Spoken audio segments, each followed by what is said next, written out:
Agora vamos estudar a Trindade, que é a doutrina da igreja. E basicamente a doutrina é simples para explicar.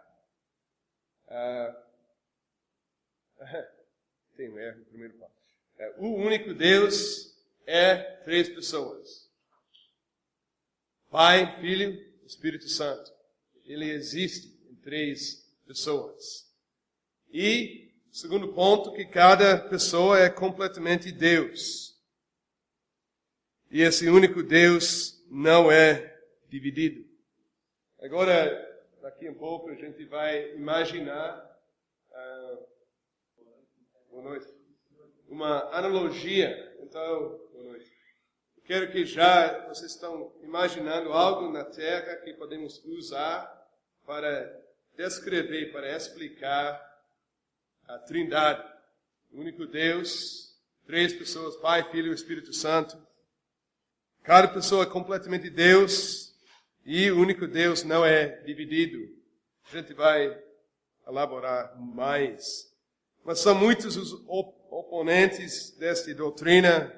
Pode ler Berkhoff, ele tem uma lista muito grande, mas os muçulmanos, hoje em dia, são talvez os mais críticos. Eles estão criticando o cristianismo, chamando Deus, uma religião que tem três deuses, politeístas.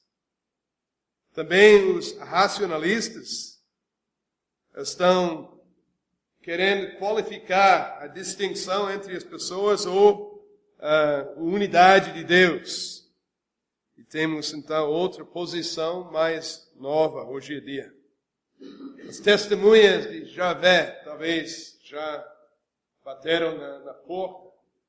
Eles também negam a doutrina da Trindade. Eles têm a ideia que eles ensinam que o Filho não é divino. Até eu tenho que qualificar um pouquinho, porque ele não é divino na medida que Deus é divino. De vez em quando tem uma ideia de divindade, só que é subordinado. E também eles negam a divindade do Espírito Santo. Então são pessoas que chegam à sua porta. Devemos ter certeza sobre essa doutrina. Então, por que ensinamos a doutrina da Trindade? Porque achamos essa coisa que não podemos compreender, porque é uma parte da igreja. Eu tenho aqui uma citação da confissão, uma confissão reformada, que surgiu na época de Grande Reforma, 1563. E aqui a igreja confessa que o próprio Deus se revelou de tal maneira em sua palavra que essas três pessoas distintas, quer dizer, Pai, Filho e Espírito Santo, são o único, verdadeiro e eterno Deus. Então, por que cremos isso? Porque o próprio Deus se revelou isso na sua palavra. Então, devemos ir para a Bíblia para estudar se realmente a Bíblia revela essa verdade. No Antigo Testamento, pode abrir em Gênesis capítulo 1. Bom, em primeiro lugar, é bom dizer que no Antigo Testamento o ênfase é que existe um só Deus. A passagem bem conhecida é Deuteronômio 6, 4. Eu só vou ler em vez que vocês... Gênesis, mas em Deuteronômio 6, ouve Israel, o Senhor nosso Deus é o único Senhor. Isso também achamos os judeus, eles colocam nas paredes e na porta da sua casa chama Shema, em português, Shema. Esse versículo, essa confissão. Então, no Antigo Testamento é isso mesmo que está enfatizado, salientado. Deus, Shema, okay. é enfatizado no Antigo Testamento, que Deus é o único Deus, o único verdadeiro Deus. Mas lemos algumas coisas no Antigo Testamento, e Gênesis 1, 26, e vemos, por exemplo, a primeira parte do versículo 26, também disse Deus: façamos o homem a nossa imagem, conforme a nossa semelhança. No versículo 27, criou Deus, no singular de novo, pois o homem a sua imagem, a imagem de Deus o criou. Isso comprova a Trindade? Não, comprova que parece que Deus é mais do que uma pessoa. Tem pelo menos duas pessoas. Deus existe em mais do que uma pessoa. Tem pessoas que dizem que isso é um conselho divino. Deus estava falando com os anjos, mas isso é fora das Escrituras, porque agora a gente tem que dizer que os anjos também criaram o homem. Então isso não serve, não explica o texto. Tem um Deus, ele está usando o plural nesse sentido: façamos o homem a nossa imagem. Outro texto que achei, a ideia da divindade sendo uma pessoa, é Provérbios 8. Não vou ler o capítulo inteiro, mas esse capítulo fala sobre sabedoria. E está falando de sabedoria como se fosse uma pessoa. Então, pessoas dizem que isso já mostra que a ideia de divindade, essa sabedoria divina, no Antigo Testamento já é uma pessoa. Eu não sou bem convencido com essa argumentação, porque acho que tem que explicar muito mais, e tem muito a falar assim, tem a ideia de uma coisa, uma ideia, sabedoria, maldade também sendo comparada a uma pessoa, não revela que existe essa trindade. Então, só estou compartilhando esse texto. Mas também tem esse Salmo 143, versículo 10. Lemos sobre o Espírito Santo na Bíblia, como no paralelismo no Salmo. Agora Deus está sendo, o salmista está falando a Deus e chamando o bom Espírito. Ensina-me a fazer a tua vontade, pois tu és meu Deus. Guia-me o teu bom Espírito por terreno plano. Então, uma sugestão que talvez uma dessas pessoas na Trindade é o Espírito. O Espírito. Outro texto, agora eu já falei sobre Provérbios 8. Outro texto é Isaías 63, versículo 9 e 10. Acabamos de ler essa passagem e é difícil ler essa passagem e não pensar na Trindade, porque tem esse anjo da sua presença, versículo 9, e tem também essa ideia de contristar o Espírito Santo de Deus. Então, olhando aqui, vemos de novo uma introdução à ideia que Deus existe em mais do que uma pessoa. E até podemos ver aqui, eu acho que as 3 pessoas, em 9, 10 e também 16. Em toda a angústia deles foi ele angustiado, e o anjo da sua presença os salvou. Pelo seu amor, pela sua compaixão, ele os remiu, os tomou e os conduziu todos os dias da antiguidade, mas eles foram rebeldes e contristaram o seu Espírito Santo, pelo que se lhes tornou inimigo, e ele mesmo pelejou contra eles. E mais, versículo 16, mas tu és nosso Pai, e nosso Redentor, é teu nome. Então, tem uma introdução. E sendo cristãos, já conhecendo o Novo Testamento, podemos voltar e ver, agora, isso é o mesmo Deus que eu adoro, e já está mostrando esta trindade no Antigo Testamento. Para dizer que é muito claro para os judeus naquela época que Deus existe em três pessoas, acho que isso seria um pouco mais difícil dizer, comprovar que eles não têm razão para rejeitar a trindade. Mas os cristãos que sabem, creem no Novo Testamento, têm outra janela, têm outra perspectiva. E assim podemos ver as pessoas na trindade nesses versículos. Isaías 9:6, que fala sobre o Messias como Deus Todo-Poderoso, passagem bem conhecido, e mostra porque um menino nos nasceu, um filho se nos deu, o governo está sobre os seus ombros, e o seu nome será Maravilhoso, Conselheiro, Deus Forte, Pai da Eternidade, Príncipe da Paz, para que se aumente o seu governo e venha paz sem fim sobre o trono de Davi. Então, estamos vendo esse Messias prometido, tem um nome, Deus Forte, Pai da Eternidade. Então, Isaías, mais à frente, fala sobre esse Pai da Antiguidade também, que é claro. Então tem pessoas, mas o único Deus, já no Antigo Testamento.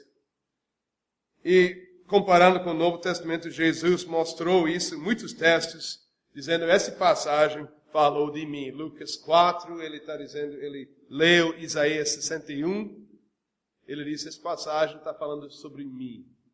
É uma profecia de mim. Então Jesus, Cristo na terra, esse Messias, está se identificando com a profecia do Antigo Testamento. Então, juntando essas coisas, podemos dizer que é verdade que não achamos a doutrina da Trindade na sua forma completa, com uma identificação das três pessoas e os seus relacionamentos um com o outro, mas não concordamos com os judeus, os muçulmanos e até os arianos,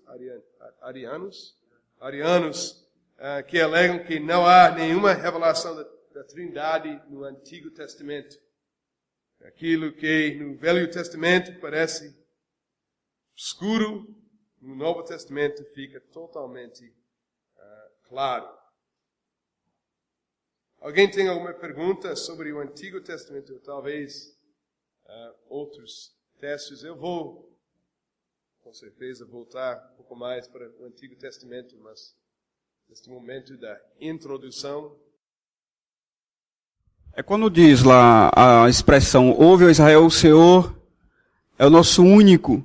Essa expressão único que muitos exegetas dizem, ela mostra a doutrina da Trindade. Né? O judeu proclama esse texto diariamente, né, nas suas casas e tudo, mas a palavra único aí não dá a entender, o único em singular. Como há outro, esse é o meu único filho, por exemplo. Mas a ideia é de que há uma pluralidade de unidade aí no texto. Eu queria que se o senhor sabe algo a mais e possa esclarecer. Tem esse texto, a tradução desse texto. Talvez pessoas com outras versões têm outras traduções. Então tem muita conversa sobre a tradução desta passagem. E tem que ele é um e não necessariamente único. Então, esse texto fala mais. Esse livro diz que está falando sobre Trindade, porque é único, que é uma coisa diferente. Ele vai mostrando sobre a doutrina da Trindade, já embrionário, desde o Antigo Testamento. Por mais que o judeu reclame que não tem Trindade em lugar nenhum, aí vai mostrar, por exemplo, no próprio Shema, né, que ele declara, que não é uma unidade absoluta, mas aí existe uma unidade de pluralidade já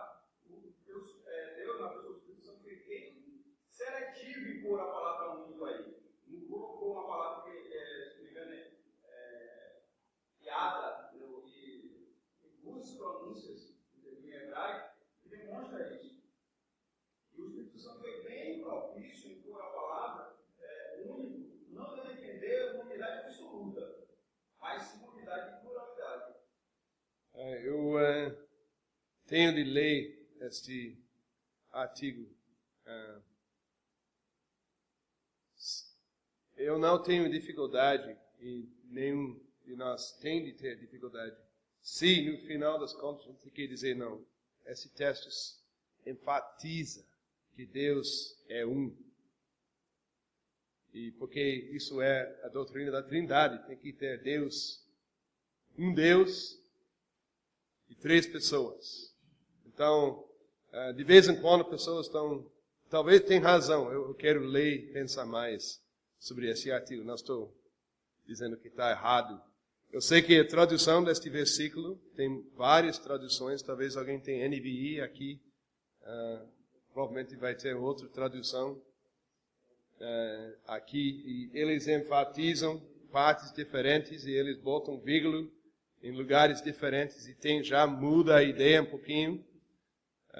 Então, por causa disso, eu acho que devemos tomar um pouco cuidado com isso. Ao mesmo tempo, pode ser que já está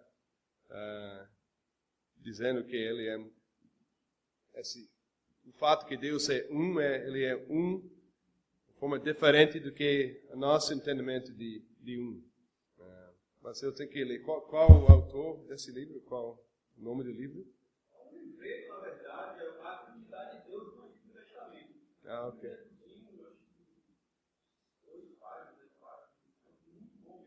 Ok. Ele vai mostrar esse cuidado que teve, né, o cuidado que teve o Espírito Santo, sabe, de pôr a palavra lá, né, já Sim. encaminhando a gente para uma compreensão de uma pluralidade de Deus. Ok. Eu tenho que ler, mas eu acho que como cristãos, devemos enfatizar que um igual a um. E se a gente tem que só achar consolo, eu não sei se que está fazendo esse autor, mas no fato que a gente pode explicar de forma racional, que quando a palavra diz um, quer dizer pluralidade, já está fugindo do fato que a Bíblia enfatiza, salienta que Deus é um. Os judeus têm razão. Mas quem é esse único Deus, esse Deus um? Agora vemos, 3 pessoas. Como é possível? Não, mas ele enfatiza essa unidade. Sim, muito bom. Mas, em paralelo a essa unidade, ele vai mostrar que há textos lá no Antigo Testamento que, à luz do Novo Testamento, Sim. está mostrando lá. Muito bom. Eu estou fazendo a mesma coisa, em verdade, tá? Ok. Só que eu nunca não li nem ouvi de uso de Deuteronômio 6:4. Então, interessante. Obrigado. O Novo Testamento tem várias formas de revelar a Trindade. Tem a formulação trinitariana, ou formulário, uma expressão que está bem usada. E tem também a natureza da Trindade, tem textos que falam sobre 3 pessoas, mas não tem estrutura, assim como o primeiro tem. Tem textos que falam sobre os relacionamentos entre as pessoas, e tem alguns textos disputados. E eu posso começar com esses textos disputados. 1 João 5, versículo 7. Aqui pessoas dizem que é uma questão dos documentos originais, e isso é questão de manuscritologia. 1 João 5, pois há 3 que dão testemunho no céu, o Pai, a Palavra e o Espírito Santo. Estes 3 são um. E 3 são os que testificam na terra: o Espírito, a água, o o sangue. Os três são unânimes num só propósito. E agora fala mais sobre esses testemunhos. Você pode notar na minha Bíblia, pelo menos essa edição revista ampliada, que tem, tá, parênteses, essa afirmação 3:1. E então, tem pessoas reformadas que argumentam, não, bom, cabe no texto, está no mesmo argumento, e devem ficar essas palavras, outros não. E normalmente, na teologia sistemática, na hora que você chega ao ponto que tem um texto disputado, com base nos documentos, dizemos, bom, não precisamos deste texto para comprovar a doutrina. Não é sábio fundamentar doutrina acima dos textos disputados. Então, deixando esse texto ao lado, tem outro que é Mateus 28, versículo 19, e esse texto também é muito claro, falando sobre a Trindade. Mateus 28, 19, ide, portanto, fazei discípulos de todas as nações, batizando-os em nome do Pai, do Filho e do Espírito Santo. Agora, não tem uma questão dos manuscritos.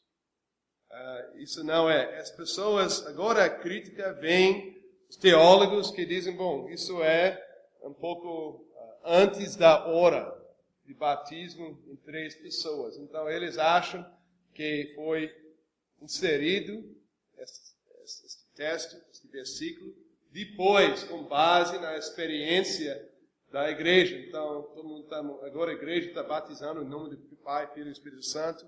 Então, alguém botou em Mateus. Agora, não tem evidência disso e a gente deve aceitar esse texto. É mais uma questão teológica do que dos documentos originais. Agora, essa formulação trinitariana, eu não sei se isso é português, isso é bom, mas dá? Porque tem também formulário, e é uma forma de falar que é fixa. Isso eu quero dizer. Formulação é uma forma de falar, assim, formulário acho que é algo já estabelecido, né? Ou não? Qualquer forma, estamos aqui. Essa formulação trinitariana, Mateus 28, 19, já lemos, ok? Tem Pai, Filho, Espírito Santo. Isso também é a base dos teólogos. Eles dizem que essa ordem é importante. Falando sobre Trindade, sempre começamos com Pai. Segundo lugar, segunda pessoa, até dizemos é Filho. Terceira pessoa é o Espírito Santo.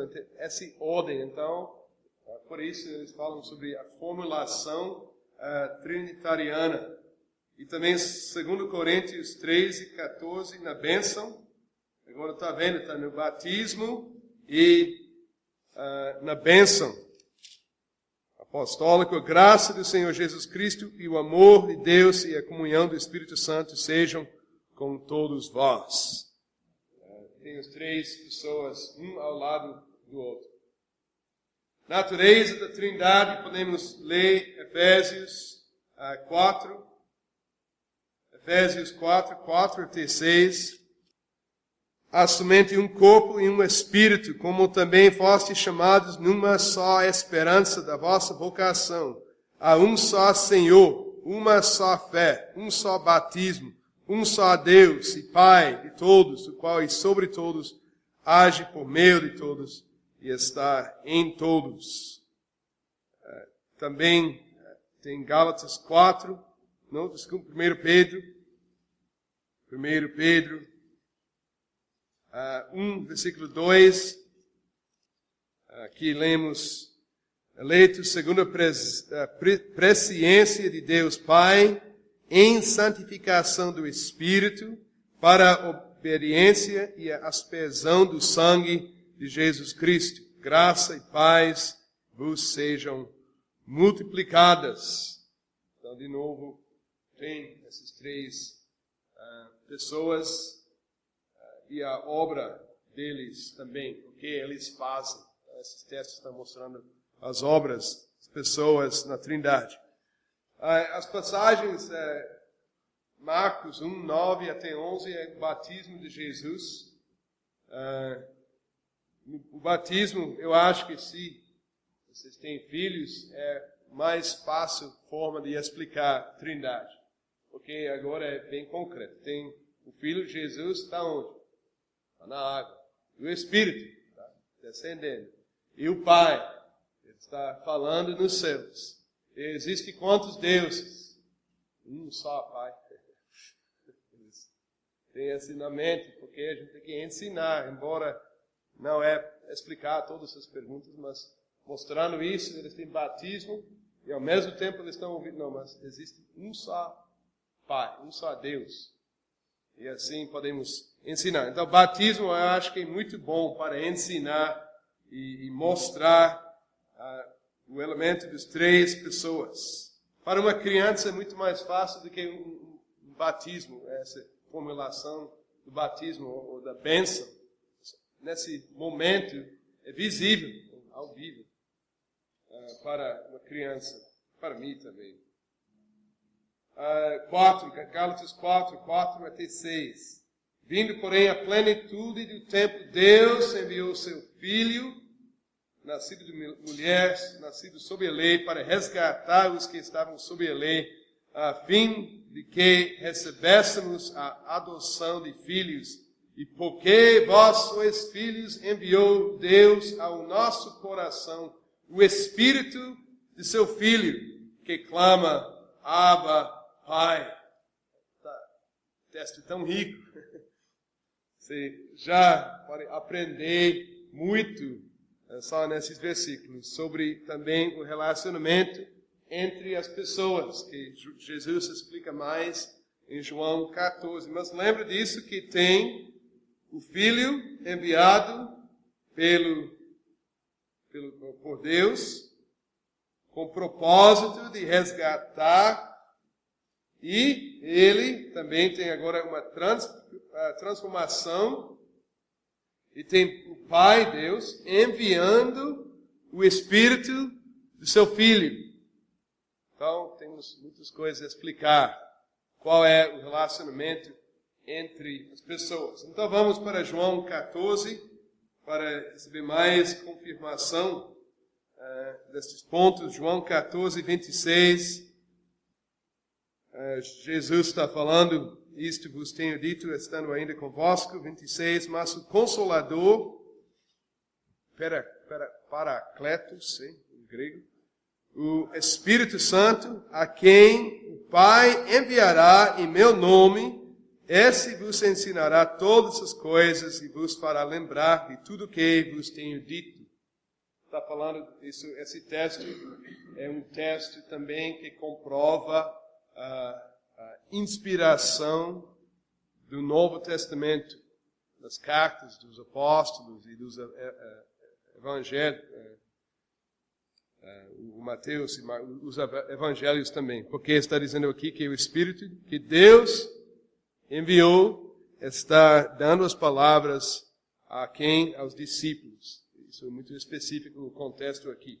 Mas, falando sobre Trindade, vemos agora três pessoas. Jesus está falando sobre o futuro, o que o Pai vai fazer no futuro. Então, isso também mostra que o Pai não só agiu no passado, na criação, mas também agora na renovação, na recriação do povo. É o Pai que está agindo e pelo Filho, por meio do Filho e no Espírito Santo. Esse texto é importante lembrar também quando falamos sobre algumas heresias. João 15, 26. Esse texto é muito importante porque tem a ver com a ideia que o Espírito Santo procede não só do Pai, mas também do Filho. Então você vai ouvir mais sobre esse texto. Quando, porém, vier o Consolador, que eu vos enviarei da parte do Pai, o Espírito da verdade que dele procede, esse dará testemunho de mim, e vós também testemunhareis, porque estáis comigo desde o princípio. Então, e mais um texto que fala sobre relacionamento, João 16, 15. Tudo quanto o Pai tem é meu, por isso é que vos disse que há de receber do que é meu, e vos há de anunciar. Então, esses capítulos de 14, 15 e 16, Jesus fala muito sobre o Espírito Santo e o que ele vai fazer. E só para, talvez, um pouco de tangente sobre a obra do Espírito Santo, a gente vai aprender nesses textos que o fruto do Espírito Santo é a comunhão dos santos. E isso é o que a igreja estava esperando. Não, essa passagem não fala sobre pessoas falando em línguas, como as coisas que são identificadas com dons do Espírito Santo hoje, mas você vai ler que essa passagem está falando sobre obediência aos 10 mandamentos, está falando sobre amor, está falando sobre a comunhão dos santos como fruto desse Espírito Santo. Então, João 14 até 16 é muito importante quando falamos sobre a obra do Espírito Santo. Agora vemos muitos textos, e também eu tenho alguns mais. Jesus, o Filho de Deus, é Deus. O Novo Testamento mostra isso, João 5, 18, até os próprios discípulos, os fariseus, eles entenderam das palavras de Jesus que ele estava dizendo, eu sou Deus. E como é possível? Porque ele falou, 17, melhor começar com 17, 5, 17. Jesus lhes disse, meu Pai trabalha até agora e eu trabalho também. Por isso, pois os judeus ainda mais procuravam matá-lo, porque não somente violava o sábado, mas também dizia que Deus era seu próprio Pai, fazendo-se igual a Deus. Então, esse unigênito, a palavra unigênito, filho, está falando sobre a mesma substância, a mesma essência de Deus. E os fariseus, eles reconheceram que quando Jesus falou que ele é o Filho de Deus, estava dizendo, bom, sou Deus. E por causa disso foi muito difícil, eles aceitam isso. Podemos imaginar, alguém chega, ele está um homem, você pode tocar nele, ver ele sorrindo de manhã e andando, ele, não, sou Deus. A ira dos fariseus, podemos entender essa ira. Tem também João 1, essa passagem, eu me lembro, sendo uma criança, e chegaram essas testemunhas de Jeová à porta. Eu estava olhando e prestando atenção, e meu pai, pastor também, ele estava com João 1, e lendo isso, e eles têm outra tradução da Bíblia que não é igual, normal, eles também têm uma grande explicação sobre todas as traduções desde o Antigo Testamento, e muitos hereges que traduziam a Bíblia, então tem muita explicação, mas eu me lembro, meu pai, bom, isso é o que a Bíblia fala, o verbo era Deus, então, para mim ou eu tenho de acreditar isso, palavra, ou você, eu escolho isso. Deu tchau, porque foi essa, então eu me lembro dessa passagem muito importante, João 1, versículo 1, que fala que o verbo era Deus, mas tem também Romanos 9, 5, essas passagens vocês podem estudar, eles todos falam sobre Jesus, o Filho de Deus é Deus. Também tem evidência do Espírito Santo, que ele é Deus. Em Mateus 10, versículo 20, ele é chamado o Espírito do Pai, e em Gálatas 4, 6, o Espírito do Filho. Então, essa está mostrando a unidade entre as pessoas. Mateus 10, 20. Visto que não sois vós os que falais, mas o Espírito de vosso Pai é quem fala em vós. Então, tem o Espírito do Pai e outra passagem fala sobre o Espírito do Filho. Também lemos que essa pessoa, ela é uma pessoa divina que pode ser entristecido. Por que falamos isso? Porque pessoas têm mais dificuldade compreendendo que o Espírito é uma pessoa, porque acreditar que Jesus é uma pessoa, porque o Cristo, segunda pessoa, o Filho de Deus. Porque acho que filho é algo tangível, a gente sabe, podemos imaginar pessoa com filho, pessoa com pai, mas com Espírito é mais fácil imaginar um vento, uma coisa assim. De verdade, a palavra é semelhante a isso. Então, temos de mostrar que aqui vemos o Espírito Santo sendo entristecido. Em Efésios 4, versículo 30. Essa passagem é muito importante também. Não entristeçais o Espírito de Deus, no qual fostes selados para o dia da redenção. Então é Deus mesmo que está em nossos corações. Ele sela os cristãos.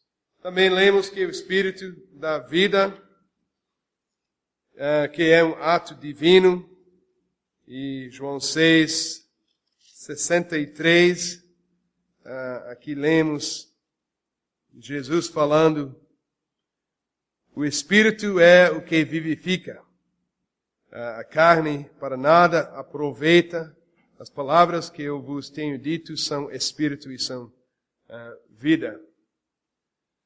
Também ele, todas as coisas prescritas, até mesmo as profundezas de Deus. 1 Coríntios 2, versículo 10. E também ele age de forma pessoal. Ele proclama, ele fala, ele orienta. E naquela passagem de João 16, podemos ler estes verbos ligados com ele.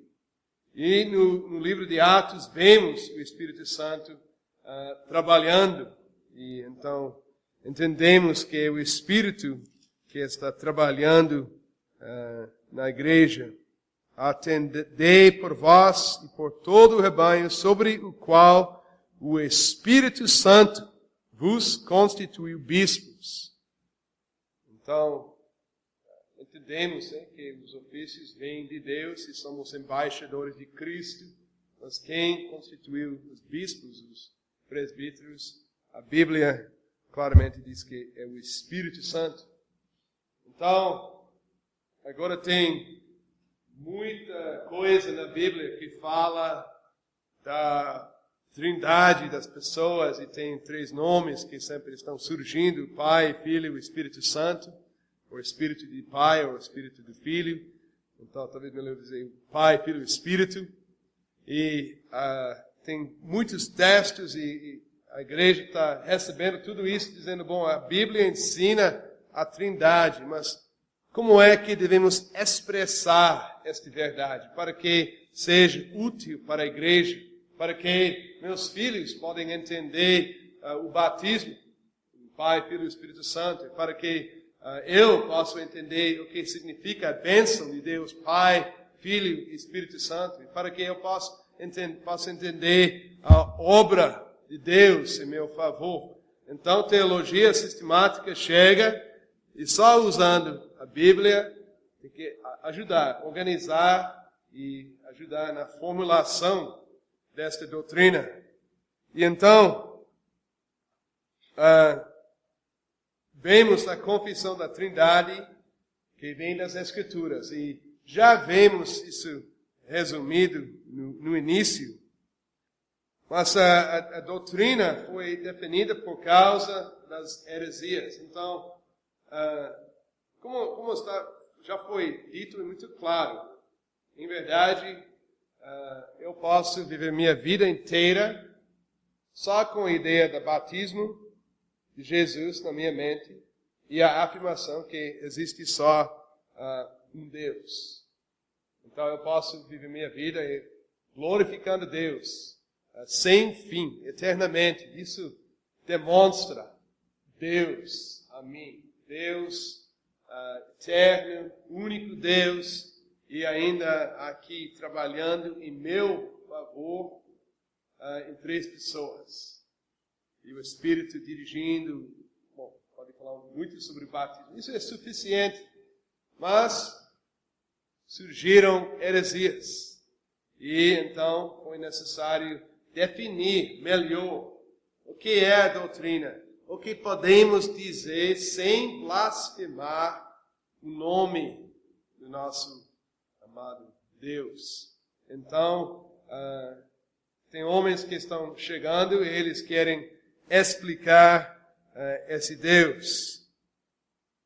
Então tem, em primeiro lugar, esse sabelianismo. Tem outros nomes, modalismo, monarquianismo, modalista. A ideia aqui é que tem um Deus e Pai, Filho e Espírito Santo são meramente modos, por isso tem modalismo. Eles são modos diferentes nos quais aparece o ser divino. Então Deus tem rostos diferentes que Ele está mostrando ao mundo. Então acho que eu já mostrou isso um pouquinho. Então tem Deus, tem Pai, tem Filho e tem Espírito.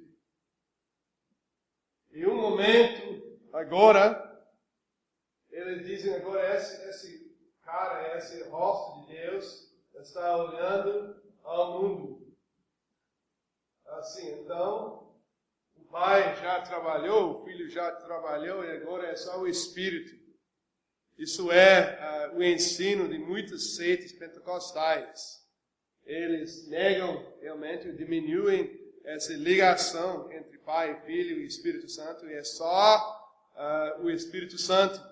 Esquecendo que a obra do Espírito Santo não vem além da obra do Pai, a palavra dele, nem do Filho. Veja o dia de Pentecostes, recebendo o Espírito Santo. Qual foi o conteúdo do sermão? É só sobre Jesus, Jesus. O Espírito está chamando a atenção do povo a Jesus. Então, saindo aqui, tem só o Espírito e de repente temos novas revelações porque estamos na época do Espírito. Mas é só uma volta a esse sabelianismo e estamos quebrando a unidade de Deus, esse sabelianismo.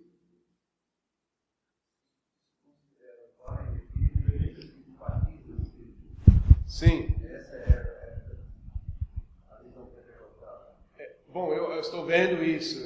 Vocês podem me corrigir, mas eu acho que está acontecendo assim. E até podemos ver, porque eles falam isso. Agora também, como é? Eu quero o Pai aqui.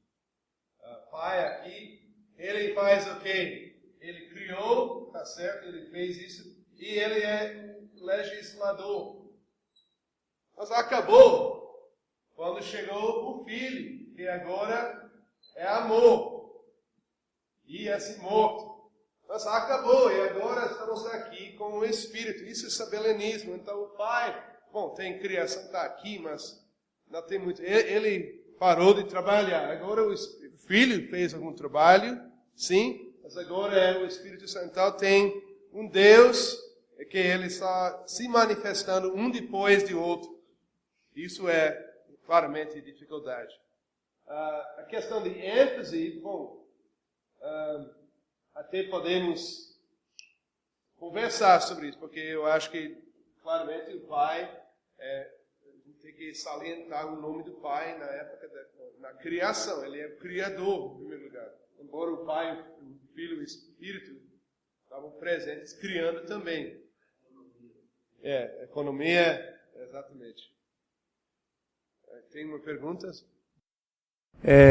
Antigamente não era muito comum ver assim dessa maneira que o senhor explicou no meio pentecostal, mas hoje, eu digo porque lá onde eu morava já existem vários grupos pentecostais que estão claramente divulgando abertamente dessa maneira. Antigamente isso era mais como nós víamos. Por exemplo, dos pentecostais de modo geral, você vê uma ênfase no Espírito Santo. Tudo é Espírito Santo, mas isso é como nós vemos as coisas. Mas eles nunca se manifestam dizendo, não, Deus é um e não existe três pessoas.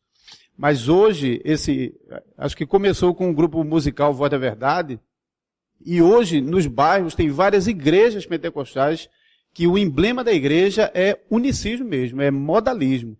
Onde eu morava existe comunidade Ágape, que eles defendem isso, e existe uma igreja chamada Igreja de Deus, que eles defendem também essa posição abertamente mesmo.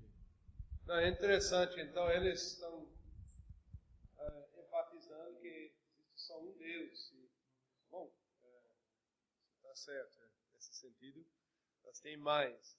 Eu não quero dizer que, é bom que o irmão falou, claramente, eu não quero dizer que todos os pentecostais estão negando o Pai e o Filho. Eu acho que isso também é muito errado. Mas a gente tem que tomar cuidado, sendo membro de uma igreja pentecostal, por exemplo, que embora tenha esse ênfase no Espírito, isso não pode diminuir o fato que o Pai, ele está também, aqui a palavra dele é a palavra, que também então o Espírito está trabalhando em união. Em tese, são trinitarianos. Em tese. Teologicamente, eles são trinitarianos. Mas na prática, a gente vê essa distinção modalista. Né? Pode ser. Tem outras distinções que também surgem, mas... Então, só vamos dizer uma advertência. Vamos avaliar isso e lembrar que essa heresia não é algo novo. E o ênfase no Espírito Santo, assim, também não é. Embora é claro que devemos celebrar a obra do Espírito Santo. Ele mora no meu coração, né? Então é nova obra que nunca foi feita anteriormente, mas só tem que assistir às palestras do pastor Kennedy. Acho que ele falou 2 anos sobre o Espírito Santo, então não vou repetir isso. Porque eu não posso. Nessa época também falou Tertuliano. Ele estava contra esse sabelianismo. Ele usou a palavra, para a primeira vez, a palavra trinitas. Que agora é trindade. Então, essa palavra tem que voltar, senão sabemos. Tertuliano falou a primeira vez. Então, a palavra trindade não está na Bíblia, mas está na história da igreja. Se bem que nunca mais eu ouvi, quando ela diz assim na sua ladainha, Santa Maria, Mãe de Deus. Sim. Quando ela diz isso, tem um fundo de verdade, não tem? Tem, isso é uma forma de falar muito antiga. E houve uma discussão, uma conversa sobre isso. Eu acho que bom, deixando ao lado essa Santa Maria, mas podemos falar sobre Maria como a mãe do Senhor. E lemos as palavras de Isabel em Lucas 1. Ela recebeu o Espírito Santo, ficou possuída do Espírito Santo, e ela falou: e de onde me provém que me venha visitar a mãe do meu Senhor? Então, nós estamos chegando muito perto dessa forma de falar. E Lucas o quê? Lucas 1, 43, onde ela faz a pergunta. Então, isso, em verdade, isso pertence a outra área de teologia, mas só para ajudar que não temos todas as coisas humanistas, tem muitas coisas, tem uma história muito, muito longa e até certa. Eu acho que não tem uma citação, mas eu não fiquei surpreendido se os reformadores falaram a mesma coisa sem problema, no sentido que Deus veio à Terra, Deus tabernaculou no nosso meio, na carne, já no ventre da mãe. Então, Maria é mãe de Jesus, hein? Na segunda pessoa da Trindade, na sua encarnação. Esse momento da humilhação. Então, tem que qualificar um pouco. O doutor pode explicar mais a experiência? Quando o pastor Kenny estava dando aula sobre isso, até surgiu um problema, porque ele falou sobre essa posição dos pais da igreja e essa frase que era enfatizado Maria como mãe de Deus, que de fato é bíblico, e até... mas eles não estavam querendo enfatizar Maria como a igreja católica. A ênfase era em Jesus, Deus humano, Deus assim, encarnado. Ela foi a mãe, era a humanidade de Cristo que eles queriam enfatizar. A igreja católica inverteu isso. Eles não querem enfatizar Jesus, querem enfatizar Maria, a divindade assim, de Maria. A ênfase é diferente. É o contrário, sabe? É como a gente usa, nós somos a igreja católica apostólica. E se a gente disser isso hoje no meio protestante aí, ele fica, é isso e tal. Mas é perfeitamente correto, não é verdade? A confissão foi justamente contra o Nestório, um bispo da igreja que se levantou dentro da igreja dizendo que não, Maria não era mãe de Deus, era mãe do filho, da criatura, porque ele confundia as naturezas. Então é chamado Theotokos, como é chamado. Ela é sim mãe de Deus, né? Ela é mãe do Deus encarnado. Sim. Mas como o Nestório estava confundindo que era um médico e um monstro, eram duas naturezas confusas, aí a igreja teve que refutá-lo. Essa palavra de Isabel, do Espírito Santo, é uma palavra que está enfatizando a graça de Deus, de humilhar-se nesse ponto, assim como João falou sobre Jesus com sandálias, está enfatizando esse amor invisível de Deus, de humilhar-se esse ponto. Não está querendo, como o doutor falou, elevar Maria. Bom, ela deve ser honrada, porque ela até é. Lucas está mostrando a respeito a essa mulher que foi escolhida fazer isso. Ao mesmo tempo, não na medida que vemos em meio dos romanistas. Bom, vamos para o próximo erro, que isso é mais a ver com a testemunha de Jeová. E isso é arianismo. Tem muitos nomes aqui. Subordinacionismo. O homem Paulo de Samosata. Monarquianismo dinâmico. E adocianismo. Tem muitos nomes e todos esses são diferentes. Geralmente, o que estamos vendo é que tem Deus e subordinado a Ele o Filho e subordinado a Ele o Espírito. Então tem essa ordem. E isso é igual em todos. Eles têm variações, não são iguais e sai imaginando um novo nome, mas o ponto é que tem subordinação das pessoas. E, por exemplo, o que é um filho? Me lembro, eu estava trabalhando na construção e eu estava botando gesso assim, parede, assim, e tem outra pessoa que chega com a massa. E eu estava aquele que voltou para corrigir os erros, estava fazendo isso, então sempre falando com esse homem que colocava massa. Ele era testemunha de Jeová. E eu cheguei, ele já, vamos falar, porque eu estava estudando teologia. Ele falava muito. E então eu perguntei, quem é Jesus? Se ele não é Deus, ele é um anjo? Ele disse, ele é o quê? Ele é redentor. Eu disse, tudo bem, mas o que é ele? O que é?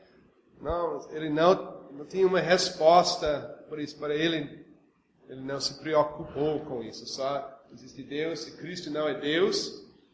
Mas estou lendo mais, tem alguns que acham que ele é um tipo de divindade subordinado. Outros que ele é um anjo da salvação, como lemos, esse redentor, então o maior dos anjos. Então tem essas variações. Mas, no final dos contos, eles negam que são iguais as três pessoas. E também pneumatômicos. E também a macedonianismo, porque surgiu naquela época. É a subordinação do Espírito Santo, que ele não é uma pessoa, mas poder, uma emanação, tá? Só assim como tem se a lâmpada é Deus, então o Espírito é a luz que está saindo da lâmpada. Essa ideia, não uma pessoa pessoal. Nesse contexto, e eu não sei se tem muito mais heresias, que acho que a gente só pode botar mais nomes aos mesmos heresias. Que é o negar a unidade de Deus, que Deus é um, ou negar que essas três pessoas são distintas. E eles estão querendo explicar, então tem esses erros, essas heresias, que vão surgir várias formas e com nomes diferentes e variações diferentes. Agora, qual é a confissão da Trindade na igreja? Tem na igreja uma definição da doutrina nos concílios ecumênicos. No concílio de Nicéia 325, eles enfatizam Jesus é o unigênito Filho. Eles dizem na mesma substância do que o Pai. Eles usam a palavra grega homoousios. Essa palavra você vai achar em todos. Ok? Sem a mesma substância, essência. Está aqui, desculpa. E também tem Constantinopla. Constantinopla, hein? Nopla. Ok. 381. Aqui lemos que o Espírito procede do Pai. Isso é João 15, 26, que fala exatamente isso. E aqui eles querem enfatizar que embora embora a segunda pessoa da Trindade foi gerada, o Espírito procede. Então, tem uma distinção entre o relacionamento. Então, pensando no Filho, pensamos em geração. Pensando no Espírito, pensamos em processão. E é uma distinção que eles fizeram, acho que está claramente, também podemos achar isso na Bíblia. Podemos entender a diferença claramente. Não, a gente tem que usar outros textos para definir a diferença entre a obra do Filho e a obra do Espírito Santo. Então, sempre é difícil, mas eles estão querendo repetir o que a Bíblia diz. depois de Constantinopla, desculpa, está errado aqui. O Espírito procede do Pai e do Filho. Tem essa palavra que dividiu a igreja oriental de ocidental. A palavra filioque, distintiva, então tem essa diferença. Concílio ocidental, em Toledo, confirmou essa expressão, filioque, e achamos no credo Atanásio adotado em Roma em 1014. Então isso é um pouco sobre as discussões. Então o que eles estão lidando com o quê? Com o relacionamento entre as pessoas na Trindade. Como podemos definir mais para evitar essa subordinação? E como é que podemos repetir o que a Bíblia está dizendo? Então, temos aqui o credo niceno constantinopolitano, e eu quero ler esse credo. Creio em um só Deus, Pai Todo-Poderoso, Criador do céu e da terra, de todas as coisas visíveis e invisíveis. Creio em um só Senhor Jesus Cristo, Filho unigênito de Deus, gerado do Pai antes de todos os séculos. Deus de Deus, luz da luz, verdadeiro Deus de verdadeiro Deus, gerado, não feito, da mesma substância do Pai. Isso é aquela palavra. Por Ele todas as coisas foram feitas. Por nós, homens, e para nossa salvação desceu dos céus. Se encarnou pelo Espírito Santo no seio da Virgem Maria e se fez homem. Também por nós foi crucificado sob Pôncio Pilatos, padeceu e foi sepultado. Ressuscitou dos mortos ao terceiro dia, conforme as Escrituras, e subiu aos céus, onde está assentado à direita de Deus Pai, de onde há de vir em glória para julgar os vivos e os mortos. O seu reino não terá fim. Creio no Espírito Santo, Senhor e fonte de vida, que procede do Pai e do Filho. Com o Pai, o Filho é adorado e glorificado. Ele falou pelos profetas, creio na igreja, uma santa, católica e apostólica.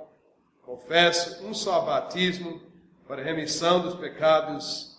Espero a ressurreição dos mortos e a vida do mundo vindouro. Amém.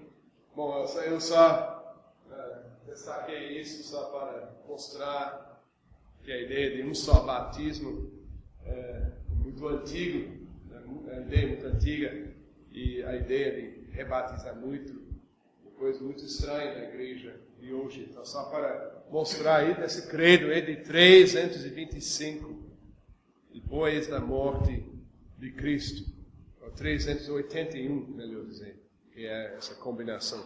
Já tem esse aspecto de um só batismo. Mas veja o que está falado sobre o Filho, agora gerado do Pai antes de todos os séculos. Quer dizer, é uma geração eterna, sempre era assim. Está fora do tempo, nesse sentido. E esse Filho unigênito tem a ver com a divindade dele. De novo, eu uso até na minha casa a NVI tradução. Então, eu não estou com tradução, vocês talvez já ouviram minha opinião. Mas eles fizeram uma mudança, eu não sei se está no português, eu nem verifiquei. Mas eles tiraram a palavra unigênito e bota único, algo muito especial. o único filho. Está tirando a ideia desse geração, que é do grego, né? Mono, isso gerar em mono, unigênero. Tradução portuguesa muito bom. Ok, isso também está no credo, essa ideia de que o filho é gerado do pai, que ele é Deus e da mesma substância do pai. A parte que fala sobre o Espírito Santo, agora tem a ideia de fonte de vida, pensando em João 6, talvez 63, que procede do Pai, João 15, 26, e do Filho. Aqui é aquela filioque que dividiu a igreja. Isso é latim. Acho que isso é... Ok? E do Filho. Ele procede do Pai e do Filho. Originalmente, no credo de 325, não tinha essa palavra, e do Filho. Depois foi acrescentado, e depois disso também a igreja foi dividida sobre isso. E com o Pai, isso é importante, com o Pai e o Filho é adorado e glorificado. Falando sobre esse aspecto aqui, dizemos, tem pessoas que enfatizam muito o Espírito Santo. Os reformadores dizem que devemos adorar e glorificar o Espírito Santo. Então entendemos que ele é uma pessoa igual ao Filho, e também os nossos louvores e os nossos cânticos reformados devem adorar, devem glorificar o Espírito Santo. E não reagir de forma extrema, de outro lado, não falamos sobre o Espírito Santo aqui. E você pode ver aqui já no credo, mas também em todas as confissões das igrejas protestantes, depois da Grande Reforma, as igrejas reformadas, as confissões são cheias das referências ao Espírito Santo. Então, isso não é a dificuldade que temos com igrejas pentecostais, ênfase no Espírito Santo. Isso não é o ponto de diferença, ênfase. As afirmações, sim, temos diferenças. E o que achamos a manifestação do Espírito Santo, temos diferenças. Mas sobre essa necessidade de adorar e glorificar, é uma ideia antiga. Outro credo, agora eu esqueci de mudar o título. Isso é credo Atanásio. Ok? Então, não é credo niceno-constantinopolitano. Diga essa palavra 10 vezes.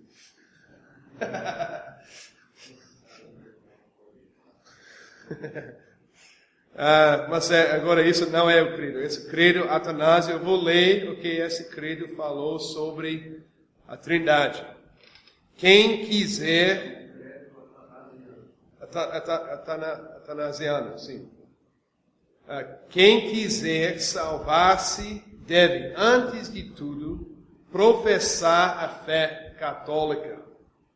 Porque aquele que não a professar integral e inviolavelmente perecerá sem dúvida por toda a eternidade. Importante confessar a Trindade, certamente eles acharam assim. A fé católica consiste em adorar um só Deus em 3 pessoas, e 3 pessoas em um só Deus, sem confundir as pessoas, nem separar a substância. Porque uma só é a pessoa do Pai, outra a do Filho, outra a do Espírito Santo. Mas uma só é a divindade do Pai e do Filho e do Espírito Santo, igual à glória e coeterna à majestade. Tal como é o Pai, tal é o Filho, tal é o Espírito Santo. O Pai é incriado, o Filho é incriado O Espírito Santo é incriado. O Pai é imenso. O Filho é imenso. O Espírito Santo é imenso. O Pai é eterno. O Filho é eterno. O Espírito Santo é eterno. Contudo, não são três eternos, mas um só eterno. Assim como não são três incriados, nem três imensos, mas um só incriado e um só imenso. Da mesma maneira, o Pai é onipotente, o Filho é onipotente, o Espírito Santo é onipotente, e contudo não são três onipotentes, mas um só onipotente. Assim, o Pai é Deus, o Filho é Deus, o Espírito Santo é Deus, e contudo não são três deuses, mas um só Deus. Do mesmo modo, o Pai é Senhor, o Filho é Senhor, o Espírito Santo é Senhor. E contudo não são três senhores, mas um só Senhor. Porque assim como a verdade cristã nos manda confessar que cada uma das pessoas é Deus e Senhor, do mesmo modo a religião católica nos proíbe dizer que são três deuses, os senhores. O Pai não foi feito, nem gerado, nem criado por ninguém. O Filho procede do Pai, não foi feito, nem criado, mas gerado. O Espírito não foi feito, nem criado, nem gerado, mas procede do Pai e do Filho. Não há, pois, senão um só Pai, e não três pais, um só Filho, e não três filhos, um só Espírito, e não três Espíritos Santos. E nesta trindade não é nem mais antigo, nem mesmo antigo, nem maior, nem menor, mas as três pessoas são co-eternas e iguais entre si. De sorte que, como se disse acima, em tudo se deve adorar a unidade na trindade e a trindade na unidade. Quem, pois, quiser salvar-se deve pensar assim a respeito da trindade. Esse credo também do antigo e foi escrito porque tem leitores e pessoas que estavam tomando conta das congregações e nem sempre eram bem treinados, e para ajudar eles também, eles acharam esse credo no livro das pregações, para os leitores lerem nas congregações, esse credo com a instrução que você deve ler isso todo dia, porque você vai falar certo sobre a trindade. A segunda parte desse credo fala sobre as duas naturezas de Jesus Cristo. É bom ler também, eu não botei aqui porque o assunto é diferente. A segunda parte fala sobre as duas naturezas de Cristo, que também encaixa neste mesmo assunto.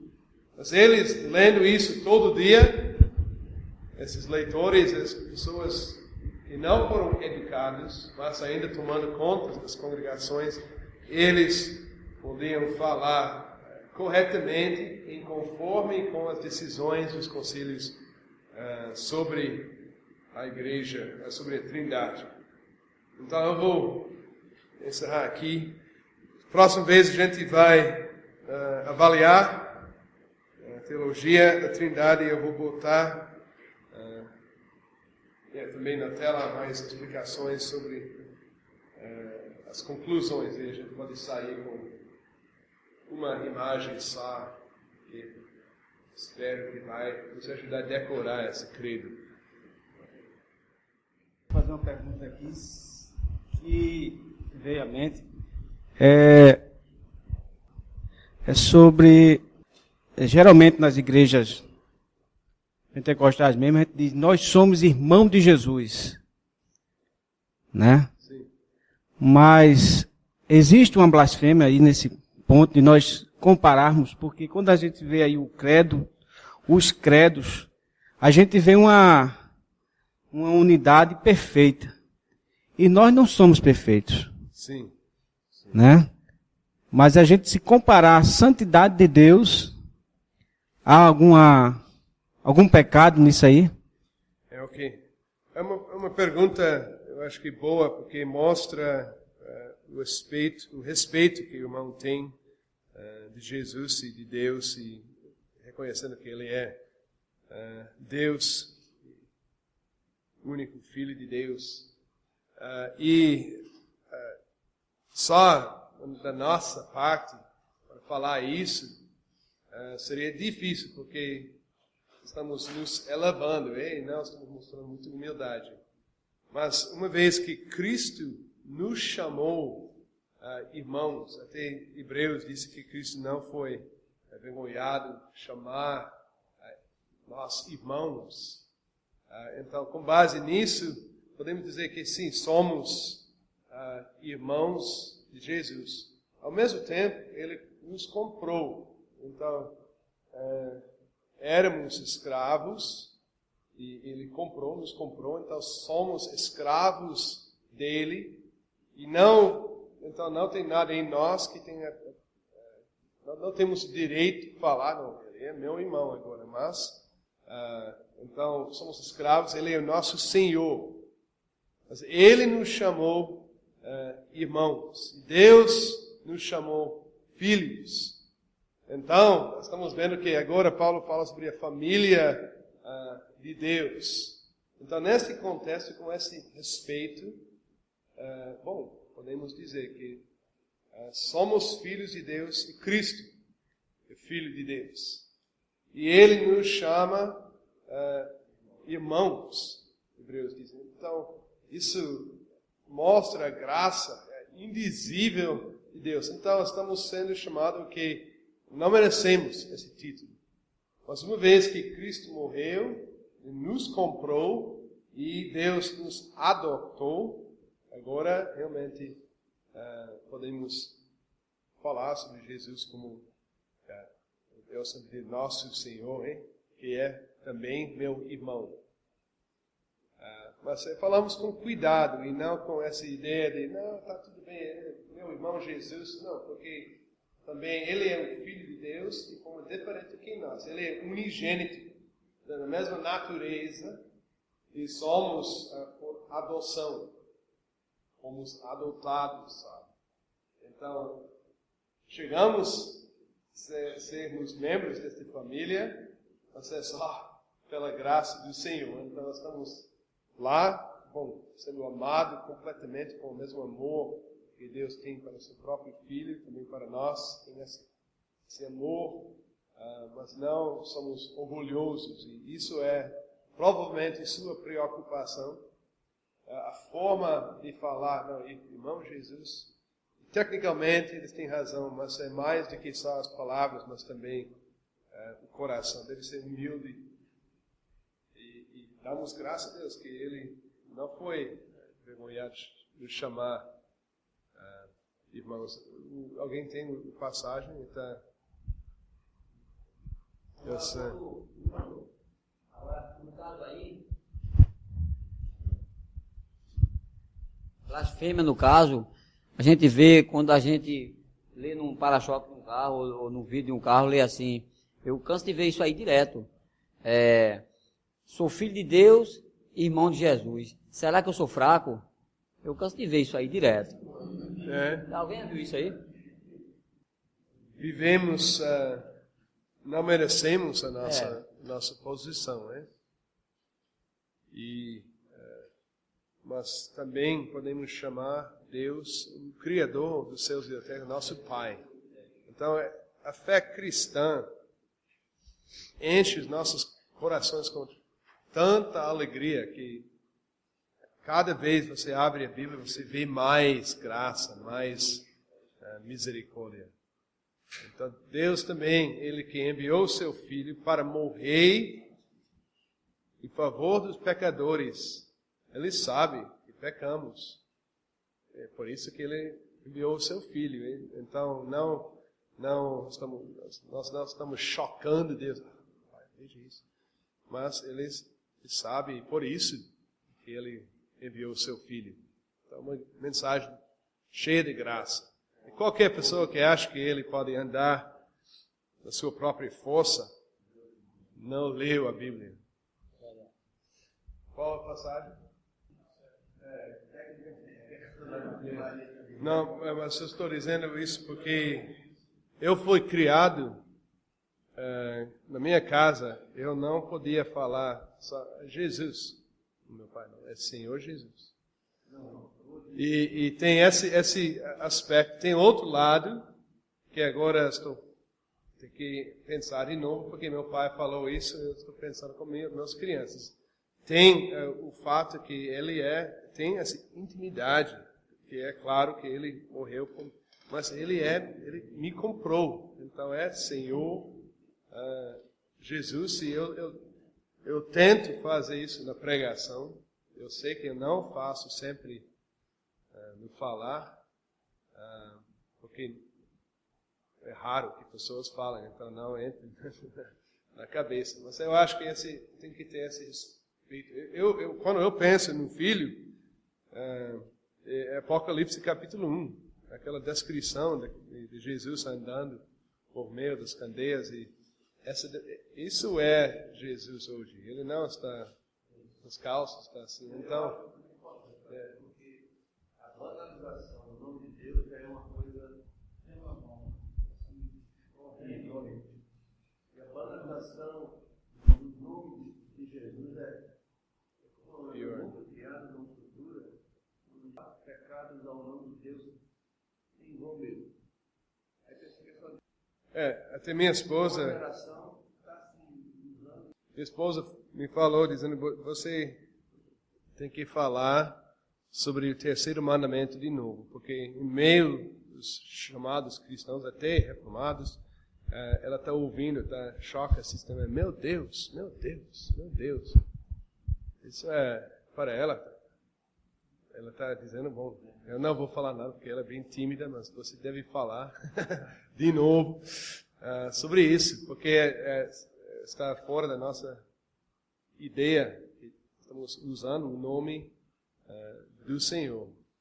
Então, eu acho que pergunta, e você tem razão de dizer, bom, calma, gente, falando assim sobre Jesus, você está querendo diminuir, você está querendo fazê-lo descer ao meu nível, em vez de ele está nos elevando pelo meio dos sacramentos e pregação e o Espírito Santo. Então, por que pessoas estão banalizando esse nome quando Cristo está nos elevando? Então, eu acho que a igreja de Cristo deve andar num nível diferente. Não quer dizer que somos melhores, mas só com essa perspectiva. Quem é Deus e Cristo?